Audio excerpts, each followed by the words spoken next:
Welcome back to the Science Fictionary Podcast, everybody. I'm Andrew. I got Marisha and Daniel here tonight, and we're going to catch up on Loki. We didn't get to talk about episode 1 before episode 2 dropped, so we're going to talk about both episodes tonight. Ro is in the chat. Hello, Ro. Hope you're doing well tonight, and glad you joined us. And let's just start off. I mean, Daniel, what are you thinking about the series so far? I'm liking it, and this was the one I think I was looking the most forward to. Oh yeah, I enjoyed WandaVision, and I enjoyed Falcon and Winter Soldier. But Loki is, of those characters, he's the most interesting character. Yeah, and that has been the case so far. It is that character's unique sort of charm, which has kind of carried the show through so far, and I'm enjoying it. So I guess real quick, kind of on that note, there's been a few complaints, and of course there's some complaining that just comes from a place that's just going to complain because it's associated with Disney. So I'm going to exclude that kind of stuff, but there's one complaint that I've heard that does seem to have a little bit of merit, and I guess it just kind of is a personal taste thing. But what do y'all think about the fact, I mean, basically you took a character who completed a story arc and like erased, I mean, you didn't erase it, that still No, you haven't erased happened. it. But Correct. like, as far as this version, the variant Loki, like he never had that full story arc. So in some ways you've kind of taken that character, because he is the character we knew up to that point where he's removed from the timeline. So it is still our same Loki that we got to see have these moments. What do y'all think about taking that and then erasing those moments from this variant's future? Well, I have given this some thought, given this a lot of thought, actually. And I am completely okay with it. We got to see this character have that full, complete arc, have some redemptive qualities and moments, and all the way through to his death. And that was worthwhile. Now we essentially have, to use the term they use in the show, a variant version of this character. But it is still, like you say, this is Loki we saw all the way through the first Avengers movie. So that personality is still there. Mm-hmm. And those parts of his personality and his psyche that we got to see come out all the way through Avengers Endgame or Infinity War is it's still there. That is inside of me. He didn't experience the same things he would have if he hadn't pulled himself out of the timeline, but that's still there. And we get to see in the first episode, he go through and see what his life would have been and see the things that we saw happen to him had he continued in the timeline, and sort of have a light bulb kind of go off in his head from that, because he did get to experience the emotion of losing his mother. And his father. And the destruction of Asgard. And he got to have the moment of he and Thor making peace. He at least got to see it secondhand. Mm-hmm. Right. But it's not unbelievable that it wouldn't have the same impact that it had on that character experiencing it in real time. Because if he had seen those things and heard those things, they still would have had the same emotional impact on him. So I have no problem buying it at all that we can see him begin a redemptive arc here. Yeah. Yeah, no, and I don't either. I mean, the thing is the character was never, I mean, you know, he says it in the trailer, and I don't remember if it's in the first 2 episodes, but, you know, he's like, I know exactly what I am. A little good, a little bad, a bit of both. Mm-hmm. Right. Yeah, and he's always been that. Mm-hmm. He's always been the guy that if it was beneficial to him, he would be the hero gladly. Your salvation is here, you know? But kind of the way I look at it, and I have no problem with it either. I thought that was the one legitimate complaint that I've really heard that I thought had some merit, but I don't agree with it. Well, that was also part of the interest of the show, was seeing how that would work. Like, right. I really do want to hear someone ask Tom Hiddleston, did he in some way mentally have to go back 8 or 9 years to where that character was then himself, and pick up from there? You know, it's an interesting aspect of the show. Yeah. I mean, he's still looking for a kingdom. Like, this is Loki at the height of his search for something to rule. His ascent to God King. Yes, his ascent to God King. I mean, that's what he's after. That's what his entire existence. Right. And we're going to get to that in a minute, because I think that's plays interestingly in what are his real motives right now. And so we're definitely going to talk about that in a minute. But what do you think about the whole process of setting this character back, or at least pulling him out and saying, okay, now you're a variant. You're a new Loki. You're something different than this Loki who finished his timeline. See, the Loki who did the unselfish thing for the first time ever. And I'm glad that they didn't decide to try and like cram like, oh, and now you're going to be in this place, because there would have been no point in that, right? So we're still seeing that he is very much I always enjoy a good redemptive arc. There's just something satisfying, and every time, you watch a Thor movie and you're like, oh, come on, Loki, do the right thing, but it's just more fun when he doesn't. And honestly, like, we were watching Thor: The Dark World with the kids last week. Andrew complained he wasn't a fan, but y'all, so much fun. Got its moments. Loki. It does. In Thor: The Dark World. I mean, he's just, the kids, at the end, whenever we get there and he's sitting on the throne, like you see Odin's face kind of shimmer away and there's Loki sitting there, like their little minds, boom. It was like, they were like, oh, and I mean, and that's the Loki, we've got, and I think it's going to be a lot of fun. The only thing really that is disappointing to me about this series so far is I wanted to see him cause some real trouble. I wanted DB Cooper to be a whole daggum episode, man. Yeah, I agree. That's been my one thing. It's not the show's not exactly what I thought it was going to be in some ways. And I guess it still could be. I don't think so. I think because we've only got 4 episodes left. No. So I think we're not going there now. I think that ship has sailed as far as seeing him kind of playing this role of mischief in Earth's timeline, these things that were never solved or never explained, and it's because it was Loki. And we can still have that idea that that's what those things are, but we're not going to get to see it in this show. And I want to see him even more, quantum leapish, kind of that, something like that. Even more, I wanted to see him go back and try and make his legend even bigger.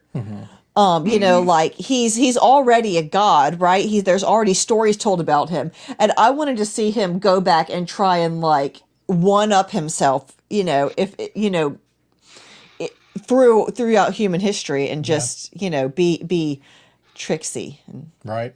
And like I said, as far as the pulling him out of the timeline and sending him on this new journey, I'm actually good with that. And that I think we get to have our cake and eat it too, because we get that arc. It still exists. And now we get to have this whole new separate thing with the same character. And I like that. Loki makes trouble. So it is supposed to tie into Doctor Strange 2 and Ant-Man Quantumania. Okay. I think that kind of makes sense. As far as what Chantel's saying, I think that, I mean, we were told that this show is the show that's going to change the MCU. Yeah. And I think that this one is important for Multiverse of Madness. I think it's going to be critical to the next Spider-Man film. I think it's going to Quantumania. I think everything in this phase, in phase 4, is going to stem from some of what's going on here. I don't know how closely related. Because we're going to break the timeline. Correct. We're going to leave this show with the multiverse restored. Right. That's it. In some way, shape, or form, that's what's going to happen. Yeah. So as far as that, let's go ahead and talk about it. I mean, what are Loki's motives? Like, what does he really want? Who's he playing? Is he playing everybody, or is he just playing everybody and hope one works out? Or this is the brilliant thing about this show and about this character, and the way these writers understand this character. Because you can have him say or do anything when it involves Mobius or when it involves Lady Loki, and you don't have a damn clue which one he's being honest with, if either. Yeah. Right. That's the awesome thing, and that's what's so exciting about it. Because he literally, and we've already said this is before his full redemption arc. Even though, as I pointed out, we did get to see some of it. Him have those emotions, it is still possible and believable for him to go through that arc. But we don't know that. We don't. As a matter of fact, if Loki had died in Infinity War, would it really be that unbelievable for him to go back to his mischievous ways at some point in a future movie if we'd gotten it? Absolutely not. Exactly. That's this character. So we don't know, and that's what's great. I'm totally digging that. I do think there is some sincerity with his interactions with Mobius. I really do. Yeah. Because well, he's a character that we've always right, but he's a character that from the first time he ever shows up, we see him have those moments of sincerity. He has several moments like that with Odin. He has some moments like that with Thor. But when push comes to shove, he's going to do what's best for him. And I mean, it's not that he's not always. Not always. But that's what's so great about him still, again, is you never know. Like you pointed out earlier, sometimes he would do the right thing, but it was always funner if he didn't. But actually, part of the fun was never knowing if he was going to or not. Right. It's like, I mean, 50-50 chance. Or how can he do the right thing but still get what he wants out of it? Something out of it. Yeah. And that's, I think, we see him finally do, I mean, honestly, though, even when he finally, goes to stab Thanos in the gut, it's a risk. It's a calculated risk. But if he wins, he really wins. Right. And so he's just always such a wild card. I do think Rose got an interesting question here, though. Yeah. Yeah, what do y'all think? Headed for a redemption arc. Yeah, I do. Like I said, it's unpredictable at this point, and that's what makes the show so great. But if I really had to put money down on one or the other, there's going to be some sort of redemptive. He's going to more or less trying to do the right thing. Yeah. Maybe eventually. That's kind of the thing is, and we'll kind of, I'll get to this in a second, but I think there's some other things. I mean, Loki's our main character. He's our protagonist. And, your protagonist can certainly be the villain like Thanos was in Infinity War. Or like Wanda was in WandaVision. But I'm not sure that he's the villain. So I do think that we're setting it up to complete some sort of. Well, no, he's not the villain. Well, but Loki is traditionally a villain. He's a villain. Well, he's a villain the entire time he's in the MCU, right up till he sticks a knife to Thanos' throat. No, right up until he lands on Asgard. Thank you very much. But he does it but so then he stole the Tesseract. They would have all lived had he not stolen the Tesseract.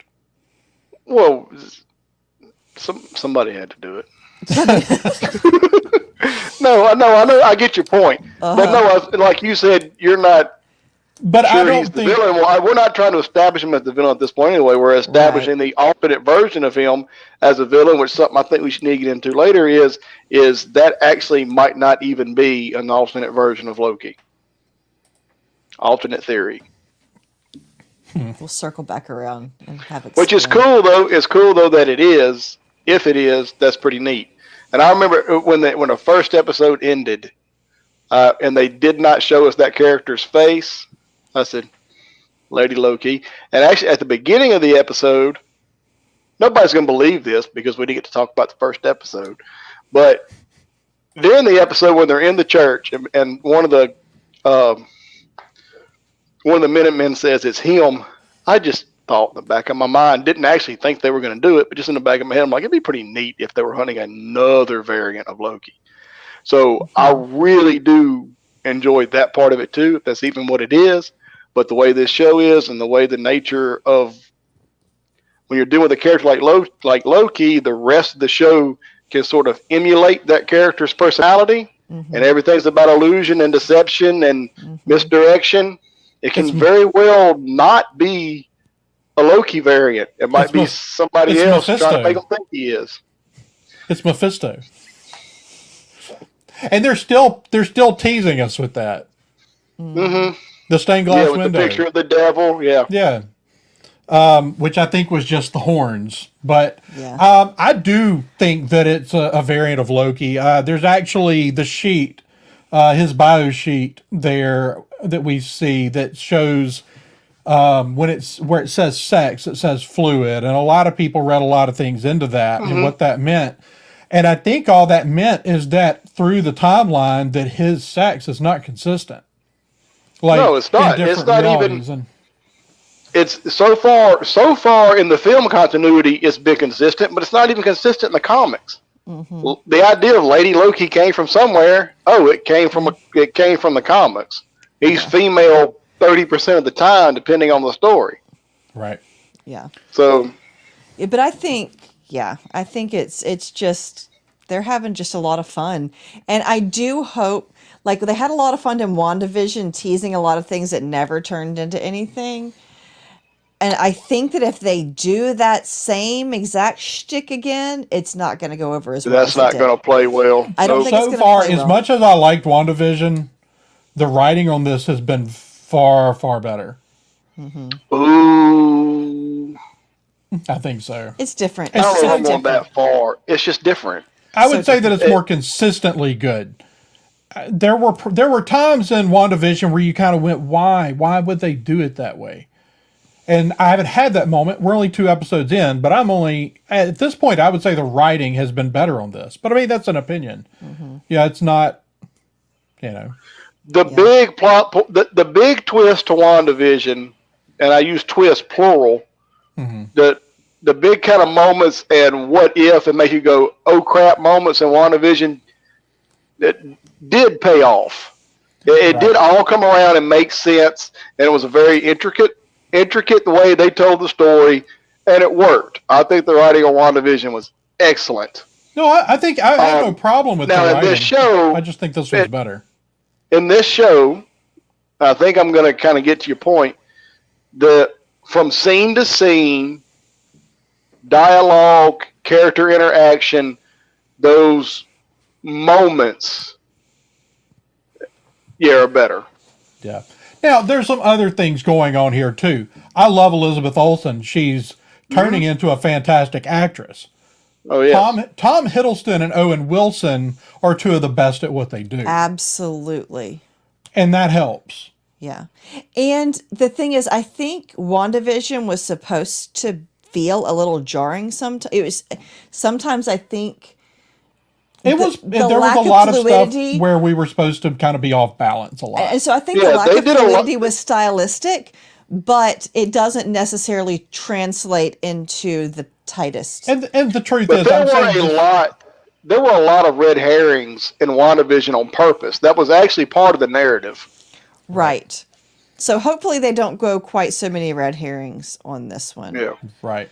And again, I'm saying the writing's better, but at the same time, we're 2 episodes in, and Right. that's something you really can't judge a complete series against 2 episodes. Right. Correct. So we'll see when it ends where that stands. But at this point, I feel like it's been at least more consistent. But we'll see. Who do you think Loki is playing? Is he playing Mobius? Is he playing or just Everybody. Everybody. He is playing.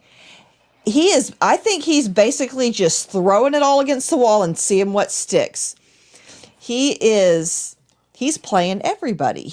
Because that's what he does. Like Chantel said a little while ago, he's there to stir the pot.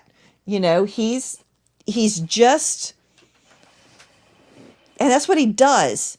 It is all the different, projections and what's real, what's not, and I mean, he's a trickster. He's just, and honestly, I don't even know at this point if he knows which of these allegiances he's going to follow through on.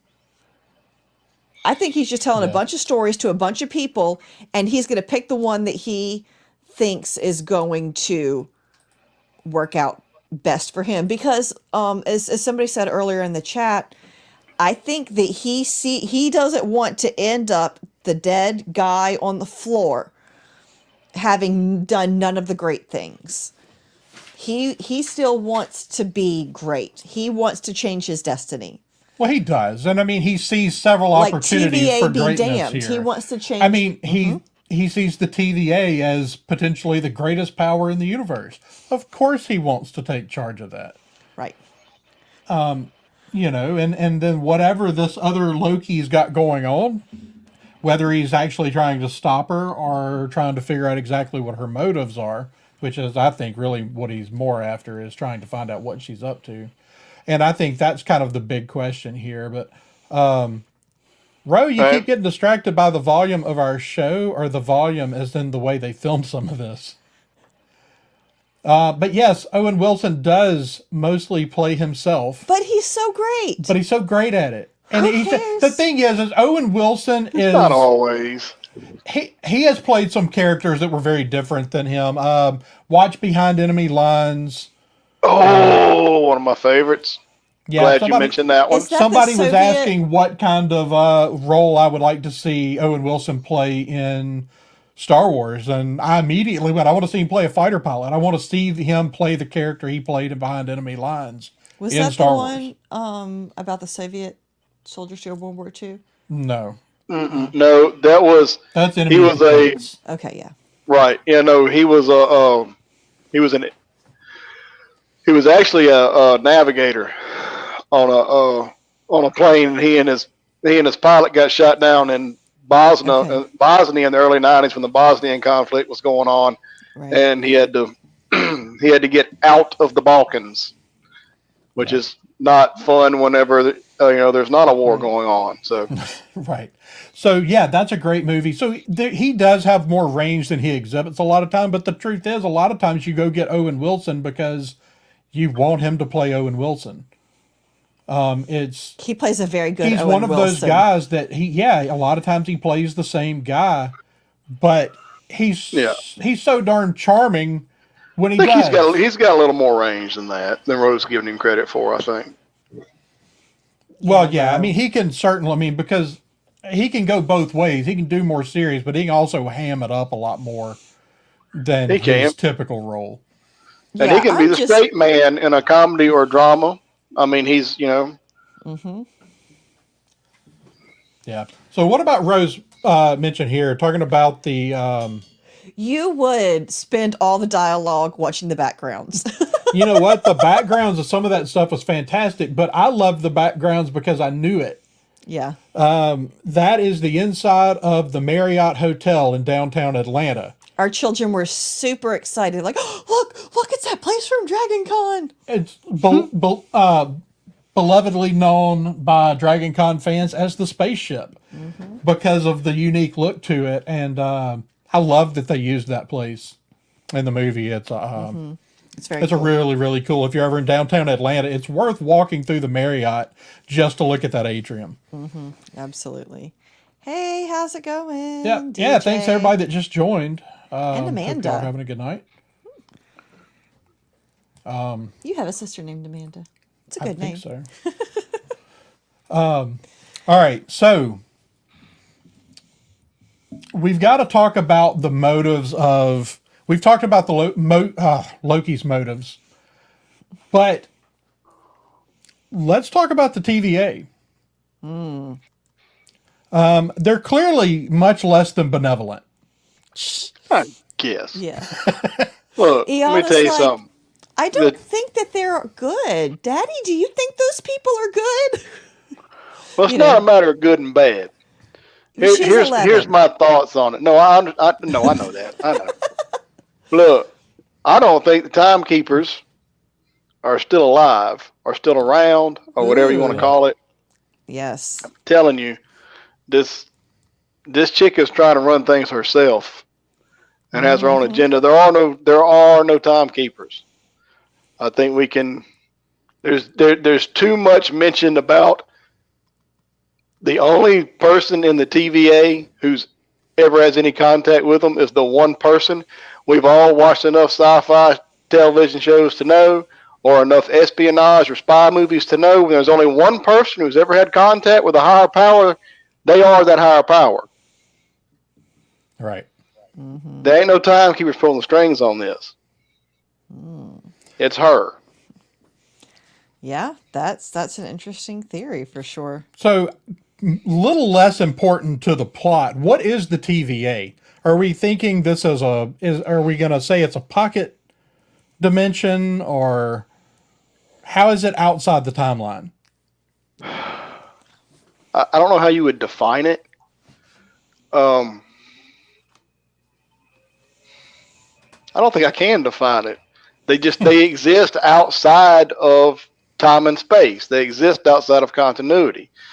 And At risk of being me and making everything theological, I mean, theologically, we believe that heaven exists outside the realm of time, right? It's right. Sort of there always, but it's not necessarily bound by the same constraints that the line that we experience as time. Right. So, but it's not very heavenly. So, just throwing that out there. I mean, so what do y'all think about, like, what is the TVA? I mean, even if there's just one person pulling the string, and even if all of the timekeepers are dead and it's not them, it's someone else, what is the motive? I mean, power. It's power, but they're not really, they're exercising power but they're unknown not to the gaining universe. anything. Exactly. But it's still, they get to decide how it ends. But even if nobody knows, it's still power. Even if nobody knows that you're the one wielding the power. Most people wouldn't be, Loki wouldn't be satisfied with that kind of power. No, but Loki's very different. Loki's his own, he's all about the show. Some people are all about controlling people. How many people do you know in real life who take a ludicrous amount of pleasure in controlling the minute details of the people around them? I mean, they don't just be like, hey, I ruined Christmas, but they, Right, but I still think too. I got an answer to that too, though. You want to know how many people do I know who get a kick out of that? Okay, yeah, there's about 535 of them in Washington, D.C. right now. Right? Their entire point to existence. So, I mean, it's possible that it's all about exercising power, but I still think that's not an interesting story. Right? There are certainly people with that motive that just like to wield power, regardless of what anybody thinks about them or is even aware that they're doing it. Right. Like you've got, I've been rewatching the X-Files, been watching a lot of X-Files. Well, yeah, you got a lot of people in the background wielding enormous amounts of power as a shadow government, unbeknownst to everybody. Of course, even they have an end game. And that's the thing. I guess the question is, what is the end game? Amanda in the chat is talking about the timekeepers kind of being like the Fates, a Greek mythology, and that's very. But again, there is an end game to that control that they wield. I don't honestly. I don't know if there is or if there was. The TVA really, other than the fact, like I said, that I don't think the timekeepers are even around at this point. It really just is what it is on the surface. Right. There, and it's not so much a matter of, and it gets a little confusing in the show. But even when Loki and Mobius have these conversations about destiny and fate and everything's planned out, and you got to follow. Well, why do the timekeepers be the one to decide everybody? And Mobius just says, well, it's a little more complicated than that. So if I make a choice that I'm not supposed to, it branches. Well, it's a little more complicated than that. Well, so there is no free will. Well, it's a little more complicated than that. That's what keeps getting said because that's the go-to answer to just sort of wash over it. But basically, they just wanted to keep things from branching off so far that there were a whole bunch of multiverses and have another war. That really probably is the truth on the surface. You know, there is still free will. People make choices, but whenever you have, it's the idea of the theory that there is a dimension somewhere where every choice we ever could have made, we made. Right. There's a different dimension where that actually happened in. That's where all this theory comes from, right? Right. So let's just make sure that all those little branches that happen every time somebody makes a decision don't get too far out of control. I think that's all they were ever trying to do. Now I don't think they're around anymore. I think it's been going on for thousands of years, and the people left there who decided it was their place to continue their work don't know what the hell they're doing. And I think that's where we're at. I'm trying to think.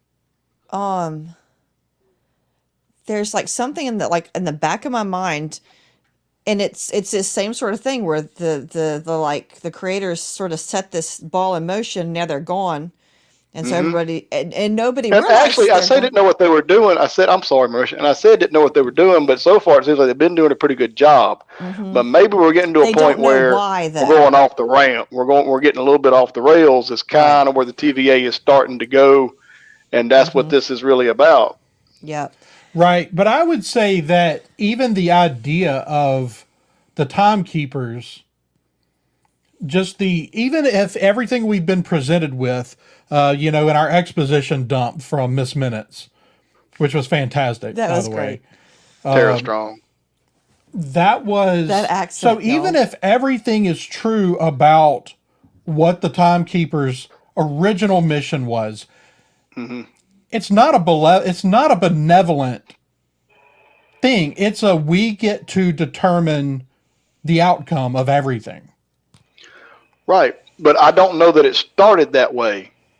They're not taking away anyone's free will. They didn't sit there. I don't believe the timekeepers ever sat there because when Loki asked Mobius, how does it end? What's the ending like? He said, well, that's fluid.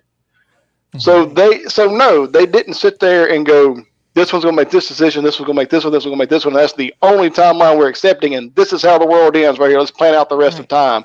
They never did that.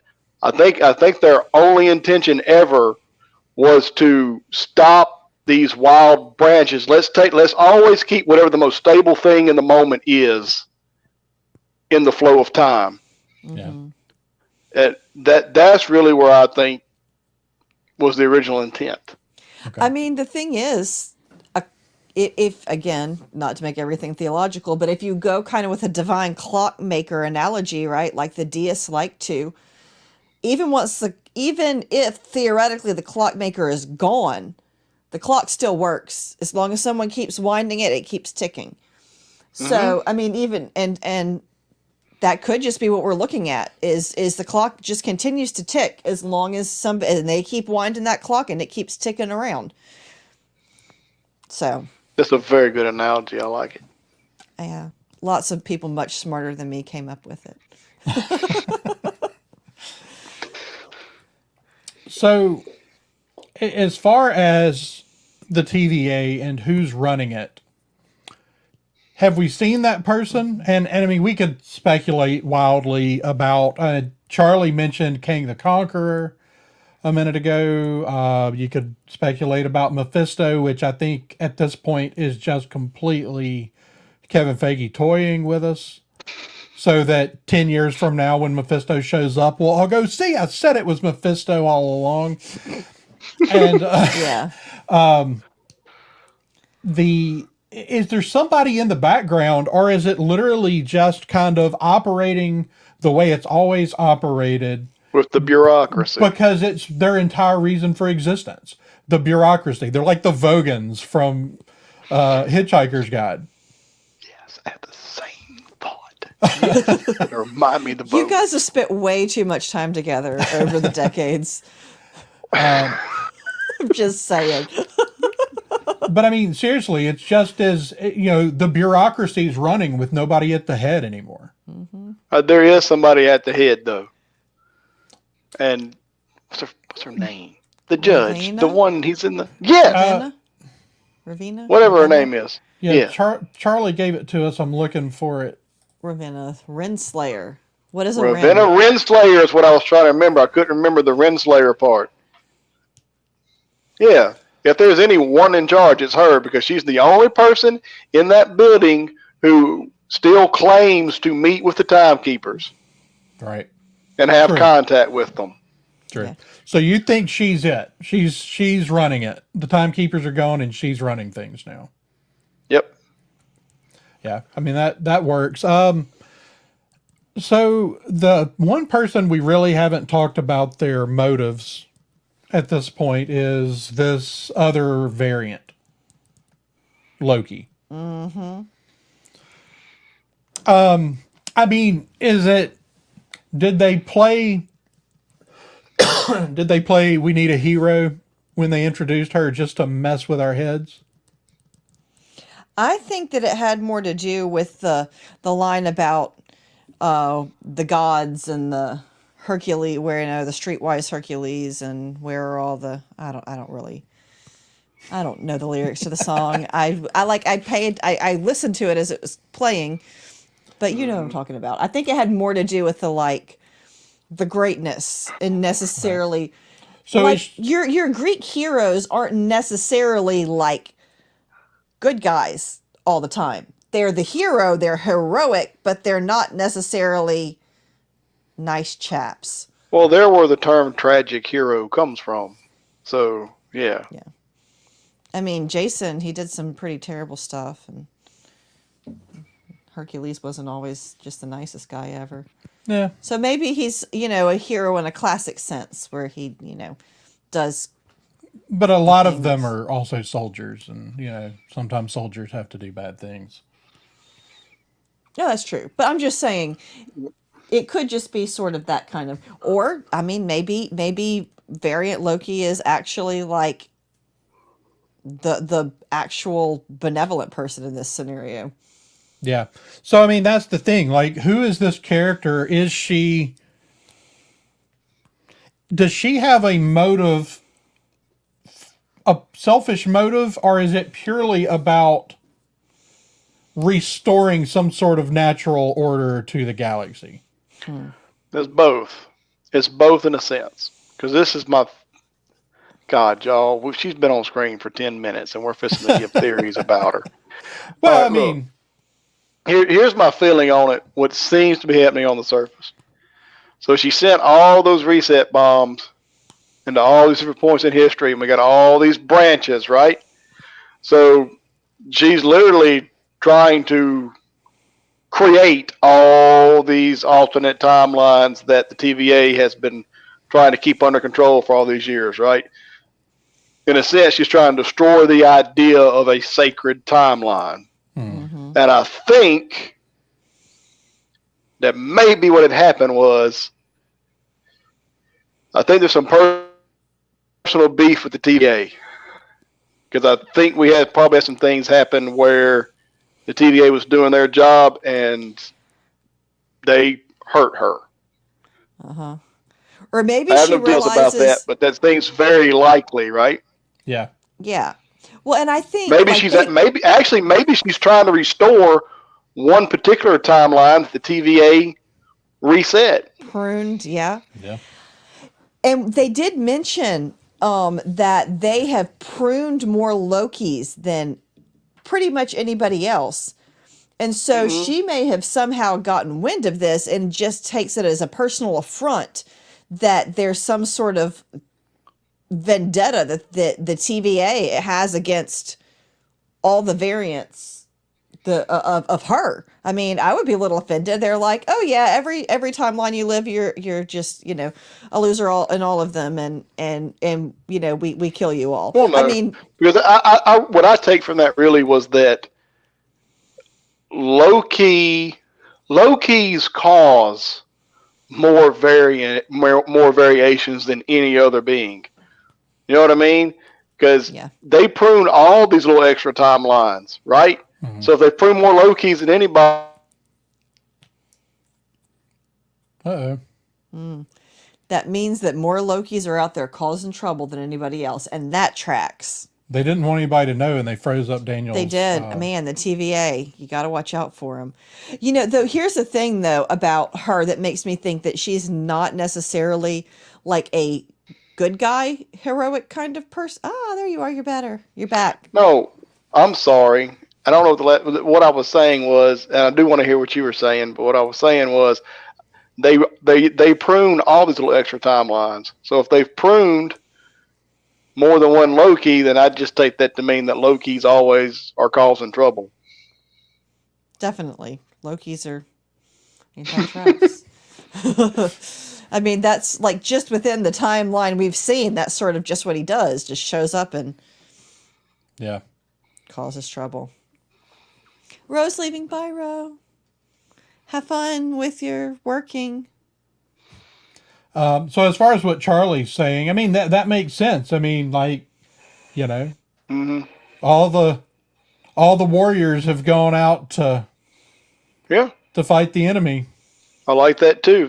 That's although she says that she doesn't have she's not out for the TVA. She's not out to take over the TVA. Now, of course, she's a Loki, so she could just be lying through her teeth. It could also be. But what if she's not a Loki? Yeah. All right. So I want to hear your theory about. Wait, I didn't finish my thing. Okay, finish your thought then. Okay, my thing that I was saying before Daniel so rudely popped back into the chat. Whenever she sets off all those reset bombs, if she had actually been a benevolent kind of person, that's killing a lot of people.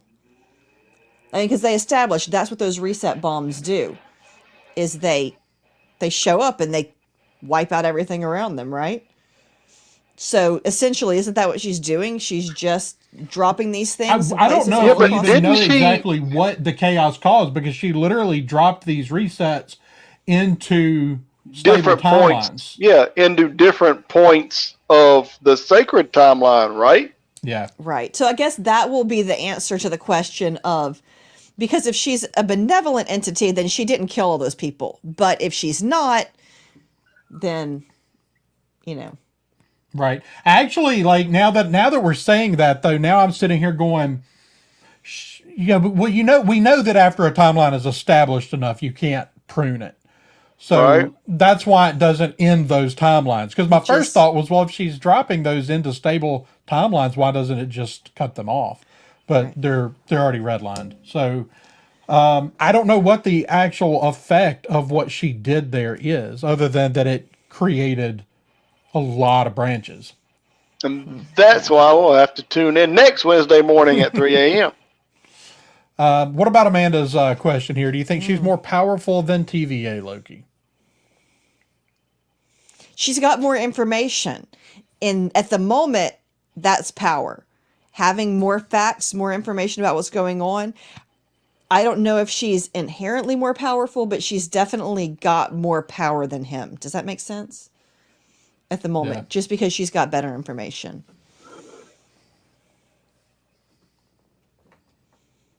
That's kind of my thought. What about you, Daniel? What do you think? I don't know. I think if she is a variant Loki, I think the powers are probably pretty well on par. Mm-hmm. She seems to have some different powers, though. Mm-hmm. The knocking people out. Yeah, and the literally like she body hops. She transferred her consciousness from one to the other to the other to the other. We've never seen Loki do that. Yeah. I don't think he can. Or But maybe he just doesn't know it. they did say that each Loki is a little different. Some of those were some real interesting looking Right. Lokis. But I'm going to be honest with you. The power set being a little different is one of the things that I kind of went, this might not even be another Loki. This might just be another being with illusionary and deceptive powers who's throwing them off, who's trying to cover her tracks or throw them off the trail by making them think she's an alternate Loki. Right? Like I don't know, but that's interesting too. So Loki learns from his mother, who learns from some witches somewhere, but we never really hear anything about them in the movies. So we don't actually know. She could actually be, well, like the MCU equivalent of a Drathomir witch. That she's got these. She could actually have the source of the power that Enchantress. Okay, that's a good one. So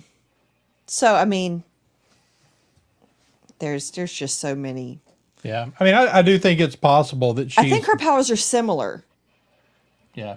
We'll see. It's one of those things. I don't know. What about Chantel's question here about the Infinity Stones? All the Infinity Stones that are in Casey's drawer. I hope we're done with Infinity Stones. Yeah, me too. I want to be done with Infinity Stones. Yes. I hope we see more Casey. But yeah, I think that's kind of Casey's great. I honestly think putting the Infinity Stones there is just kind of this nod to they have no power anymore. In this universe. Well, so they're but done. They're there, yeah. But they're there. They can come back, and the other side of that is, should the TVA be destroyed at the end of this series, then what happens to all those Infinity Stones? They're part of the cosmos, right? Aren't the Infinity Stones? And the TVA were created by the same energy that created the universe. So if it's not universal, if this is extra universal power of some kind, then presumably they just float in oblivion. Yeah. Right? That would be my... Right. Yeah. And as far as what Chantel's asking here, it shows the power of the TVA, but also that we're in this place where, for whatever reason, magic has no power. Right. And really, for me, what that moment actually did was that was really there to sort of hit Loki in the face with the fact that, you know nothing. That these things are a dime a dozen. These are not because he's sitting there going, they're everywhere. These are for paperweights. These things are meaningless. And you're sort of throwing his whole worldview on his head with that. Absolutely.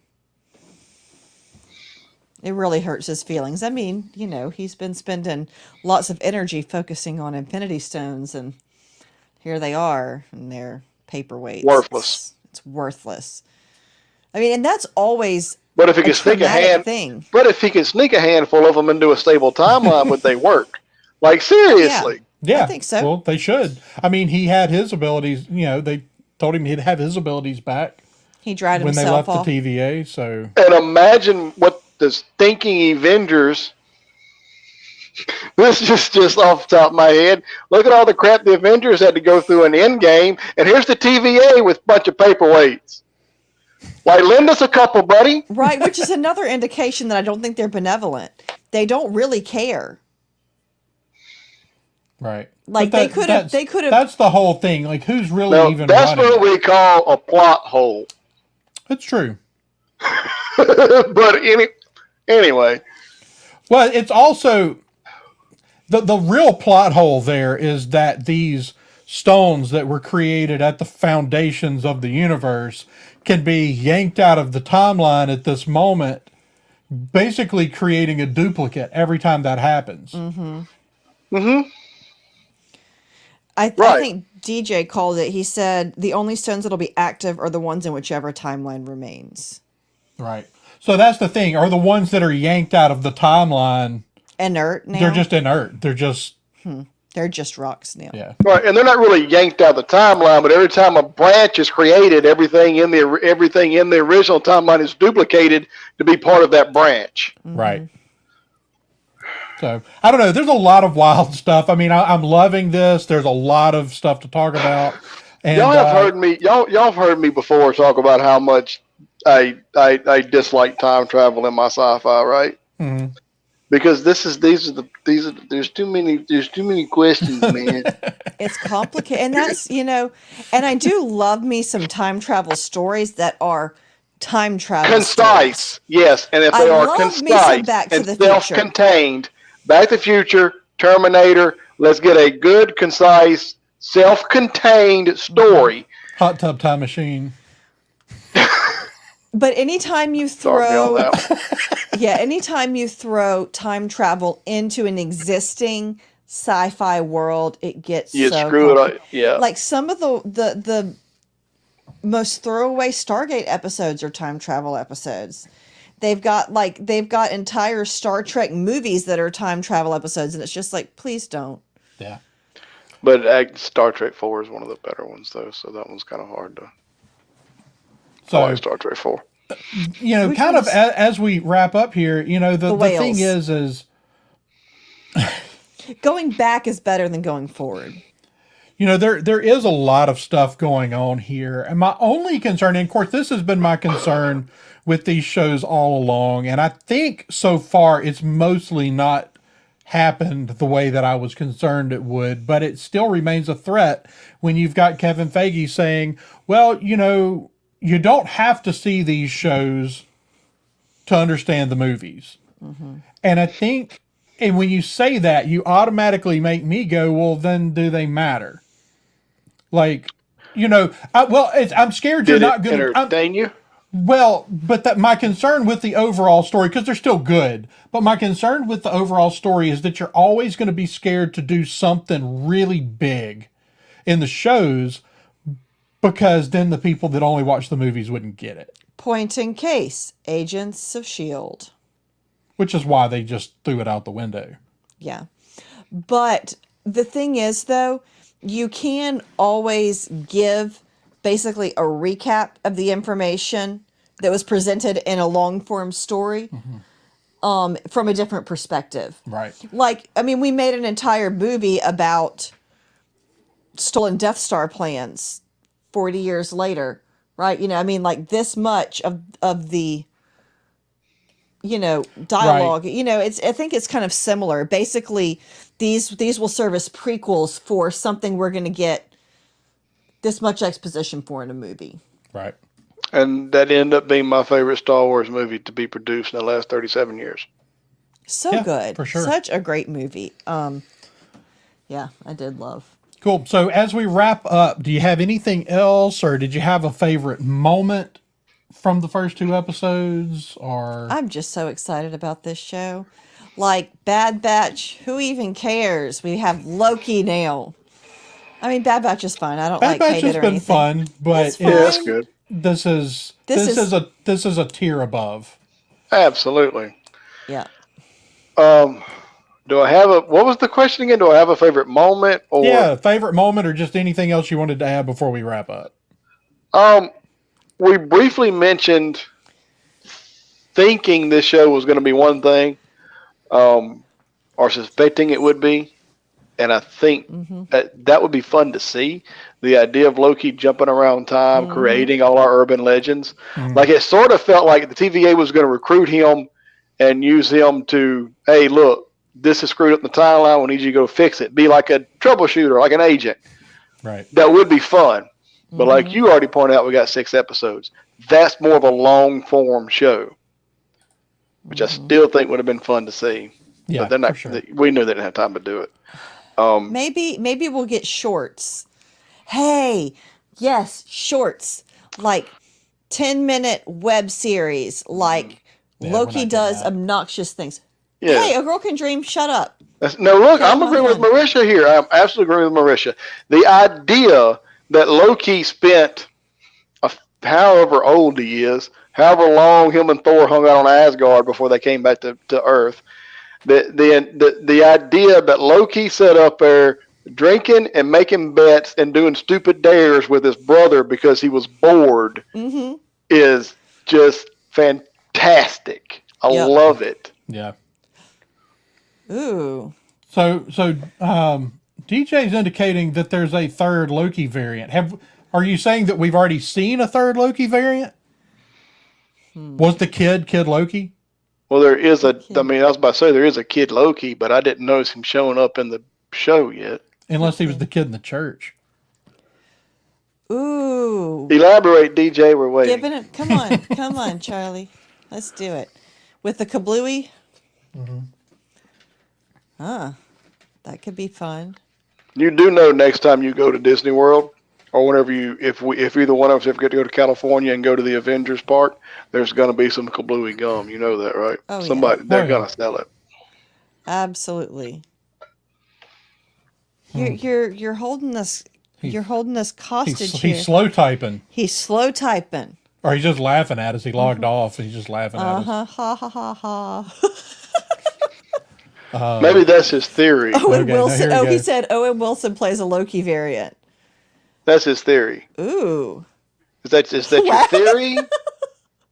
Charlie, is that your theory or? Yeah, I think that's the theory. Okay. I think that I do think that we will see some other Loki variants in this. And I'm looking forward to the moment when our TVA Loki shifts into Owen Wilson. Because it's going to happen. Oh my gosh. And then we will actually get to see Owen Wilson play Tom Hiddleston playing Loki. Yeah. Awesome. Yeah. I think that's going to happen for sure. Interesting. You know, if that had been the original casting, Owen Wilson as Loki, I'd have bought it. Oh, yeah. Yeah. That'd be great. All right. Well, DJ, if Owen Wilson if Mobius turns out to be Loki, you can definitely. I have not seen anyone else throw that out there. So no, that's the first time I've seen that theory. So I'm gonna have to mull on that a little bit. I mean, there could have very easily been a Agent Mobius at some point who Loki killed off and is now impersonating. Yeah. Well, I've also seen some theories that there's more than one Mobius. That we've actually seen more than one so far in this show. See, whenever you start opening up these kinds of things, that's exactly what you're doing. You're opening it up too far. You can go. You run the risk and the danger of going too far with this kind of stuff. When you start dealing with time travel and alternate versions of people and things and places, you can run it out too far. And that's what we're doing right now, sitting here talking about all these theories that would just go too far. Yeah.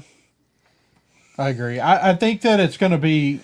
I think that the overarching story is going to be less complicated than that. Yeah. I do think you have to keep this kind of right. There is, but you have to keep this kind of shit concise, or it's gonna run away from you. It's 6 episodes. Get stupid.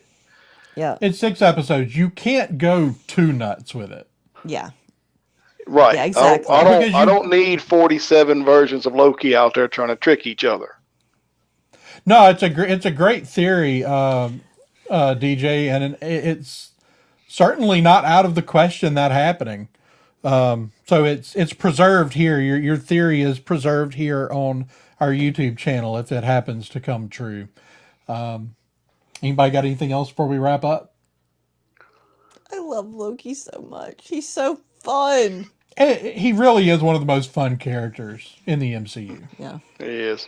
And I'm glad they found a way to, even though his arc was done, to come back and tell more stories with him. Mm-hmm. I know. Whenever they kind of give him the spotlight. Whenever they killed him and he says no more resurrections, I was like, but but we like him. Yeah. It's very sad. So now we're happy again because we get more Loki. Yep. But I'm looking forward to the next episode. And of course, now that we're back at this, we will be back more regularly after each episode to talk about Loki going forward. And we've got a few other things coming up. We're just a few weeks away from finally getting to see that Black Widow film. Mm-hmm.